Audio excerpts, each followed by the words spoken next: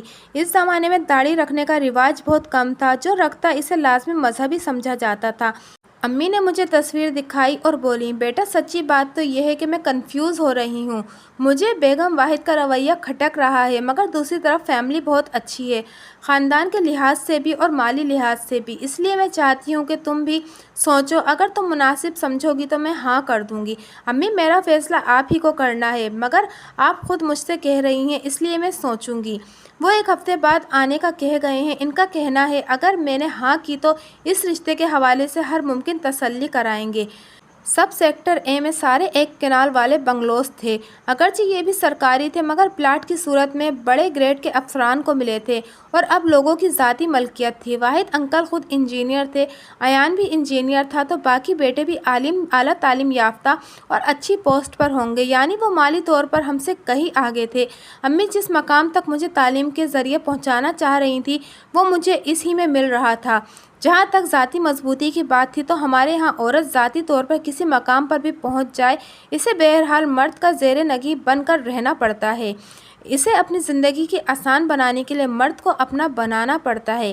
مجھے خود پر اعتماد تھا کہ میرا شوہر اگر ذرا الگ مزاج کا بھی ہوا تو میں اسے اپنا بنا لوں گی، اس لیے جیسے جیسے میں اس رشتے پر غور کر رہی تھی مجھے یہ اچھا لگ رہا تھا۔ اس کے باوجود میں نے اس بارے میں اپنا ذہن بنانے سے گریز کیا کیونکہ اصل فیصلہ امی نے کرنا تھا۔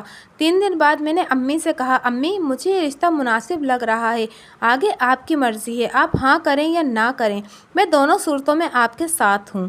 امی نے مجھے گلے لگا کر پیار کیا، جیتی رہو تم نے میرے فیصلے کو آسان کر دیا ہے۔ اس لمحے مجھے لگا کہ امی شاید انکار کرنے والی تھیں، وہ اس لحاظ سے پہلے ہی مائنڈ بنا چکی تھیں اور اب صرف میرے فیصلے کا انتظار کر رہی تھیں۔ میں نے فیصلے کا اختیار واپس انہیں سونپ کر ان کے لیے آسانی کر دی تھی۔ اس رات میں سونے کے لیے لیٹی تو مجھے اندر سے ہلکا دکھ سا ہوا اور احساس ہو رہا تھا کہ بے شک امی نے میری تربیت عام لڑکیوں سے خاصی مختلف کی تھی، اس کے باوجود میں تھی تو ایک لڑکی ہی، جس کے ارمان ہوتے ہیں، خواہشیں ہوتی ہیں اور اس کا چاہنے والا شوہر ہو جس کا اپنا گھر اور بچے ہوں۔ ماں باپ کا محل بھی لڑکی کا نہیں ہوتا، صرف شوہر کا گھر اس کا ہوتا ہے، چاہے وہ ایک کوٹری ہی کیوں نہ ہو۔ جوانی کے ساتھ ایسے خواب میں نے بھی دیکھنا شروع کیے تھے، اس لیے امی کے متوقع انکار کا سوچ کر میرا دل ابھی سے بوجھل ہونے لگا۔ یہ بوجھل پن اگلے دن بھی رہا تھا مگر میں اسے چھپائے گھر کے کاموں میں مصروف رہی تھی۔ کئی دن بعد کھل کر دھوپ نکلی تھی اور میں نے چادریں اور دوسرے کپڑے دھوئے تھے۔ ہمارے پاس ایسی واشنگ مشین تھی جو دھونے کے ساتھ کپڑوں کو خشک بھی کرتی تھی، اس میں گھومنے والا ڈرائر تھا جو پانی نکال دیتا تھا اور معمولی سی نمی رہ جاتی تھی جو کچھ دیر دھوپ دکھانے یا موسم ابر آلود ہو تو استری سے خشک ہو جاتی تھی۔ سارا دن اسی میں گزر گیا، شام تک میں بہتر محسوس کرنے لگی تھی۔ امی میرا گفٹ کیا ہوا سوٹ سی رہی تھی، اپنے اور میرے لیے سارے کپڑے وہی سیتی تھیں۔ مجھے نہیں یاد کہ ہم نے کبھی ٹیلر سے کوئی سوٹ سلوایا ہو۔ اسٹور کی صفائی کرتے ہوئے میں نے پرانے کپڑے نکالے تو اس میں امی کا ایک پرانا